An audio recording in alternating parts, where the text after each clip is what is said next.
Usap-usapan ngayon ng ina na nanghingi ng tulong sa programa ni Senator Raffy Tulfo na kung saan ay hiniram umano ang anak niya ng kapatid ng dati nitong asawa.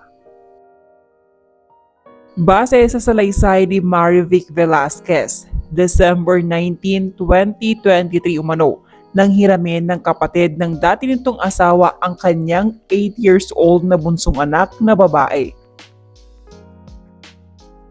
Paalam daw ng tita ng bata ay mamamasko lamang umano ang mga ito. Pumayag naman daw si Marivic dahil kampante naman na maaalagaan ng mabuti ang kanyang anak. Hindi alam ni Marivic na ito na pala ang huling araw na makikita niyang buhay ang kanyang anak dahil sa kababayaan ng tita ng bata.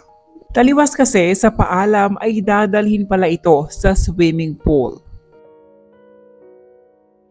At sa hindi nga inaasahan na pangyayari ay nalunod nga ang bunsong anak ni Marivic. December 20 umano nang tawagan siya at sinabing wala na ang anak nito.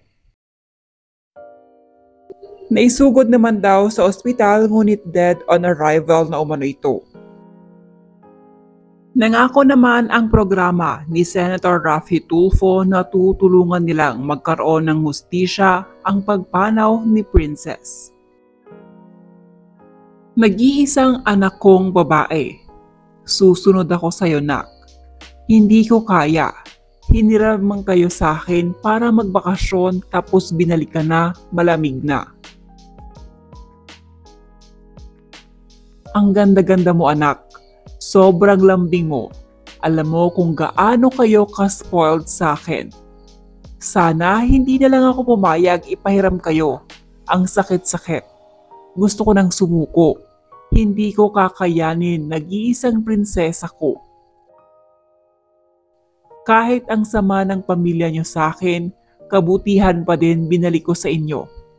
Nakiusap kayo, tapos ganto niyo binalik anak ko. Sana kayo na lang nalunod. Akala ko nananaginip lang ako. Totoo pala lahat. Gumising ako na wala na anak ko. Princess, inaantay ka ni Mommy. Umuwi ka na please. Pangarap na pangarap kong magkaroon ng babaeng anak. Sobra. Tapos nawala pa yung pinapangarap kong natupad. 2 na nga lang anak ko eh. Sobrang kirot ng puso ko, parang sasabog na. Di na ako makapag-isip ng matino. Di ko na alam gagawin ko. Ni isa sa pamilya nila at mismong ama ng anak ko, hindi nakiki-operate.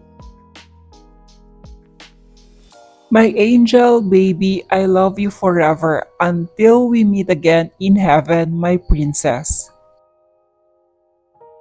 Makakamit ko na ang hustisya sa pagkamatay ng anak ko.